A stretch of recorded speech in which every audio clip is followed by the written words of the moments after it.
সুন্দরবনে ম্যানগ্রোভের জঙ্গল ধ্বংস করে জমি বুঝিয়ে প্লট করে সব বিক্রি করে দেওয়া হয়েছে। আর এই জমি বিলি বন্টনের দফতর কোথায় জানেন? একটা ক্লাব, তৃণমূলের নেতৃত্বে বা অধীনে থাকা ক্লাব। আর এর বিলি বন্টন ব্যবস্থা, ওই দলিলপত্র, সেটা কি জানেন? তৃণমূলের লেটার হেডে লিখে দেওয়া। এটাই যথেষ্ট। মানে তৃণমূল জমানার আরেকটা দুর্নীতি, যেটার থেকে জঙ্গলও রক্ষা পায়নি। দেখুন, সুন্দরবনে শুধু ম্যানগ্রোভ বিক্রি করা হয়নি, ম্যানগ্রোভ ধ্বংস করে বেআইনি পল্লী তৈরি হয়ে গেছে। আবার তার নাম দেওয়া হচ্ছে নেতাজি পল্লী। মানে নেতাজি সুভাষচন্দ্র বসুর নামটা নিয়েও দুর্নীতি করতে কেউ ছাড়েনি। এবার ওই পল্লীকে সরিয়ে ম্যানগ্রোভ উদ্ধারের চেষ্টা করা হলে কি হবে?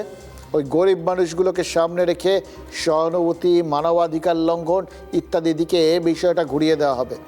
ঠিক যেটা ওই হকার উচ্ছেদের ক্ষেত্রে হয়েছে, ঠিক যেটা আপনাদের দেখেছি মাতলা নদী, সেটা বুঝিয়ে ওই সেখানে বৃদ্ধাশ্রম তৈরি করার ক্ষেত্রে হয়েছে। সব ক্ষেত্রে দেখুন, প্রত্যেকটা ক্ষেত্রে চোখের জলের মর্ম আমরা বুঝি, কিন্তু ওই চোখের জলের আড়ালে ওই চোখের জলটা আনার যারা কারিগর, তাদের দুর্নীতিটা, এটা কিন্তু আমাদের চোখ খুলে দিচ্ছে।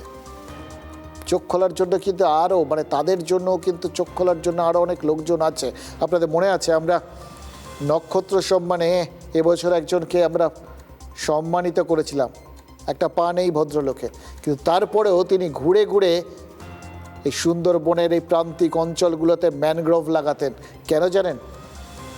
যাতে এই ম্যানগ্রোভগুলো আস্তে আস্তে চারপাশে ডালপালা ছেয়ে এক ধস নামাটা, ওই সাগরের নদীর এগিয়ে আসাটা, সুন্দরবনকে খেয়ে ফেলাটা আটকাতে পারে।